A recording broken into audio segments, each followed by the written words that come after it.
Hi everyone, welcome back to another video from Wake&Tech. Are you looking for a way to enable AutoSave in Microsoft Word? If yes, then follow the steps till the end. First of all, launch open Microsoft Word application on your smartphone or tablets and log into your account. Once you're logged in, from the home page, tap on your profile icon at the top left corner. In the expanded menu, click on Settings. Under Settings, click on Automatically Save New Documents and then make sure that this button is turned on.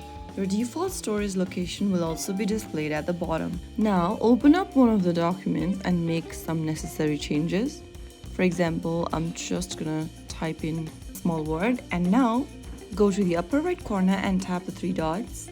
And make sure that you toggle on the button right next to autosave. Now once you have this button turned on, any changes you make in your document will be autosaved. So there you have it. That is how you can easily autosave in Microsoft Word. Autosave is now protecting your work in the background.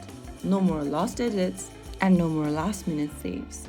If you found the video helpful, don't forget to like, share and subscribe to our channel. I will be back again in the next episode. Thank you for watching.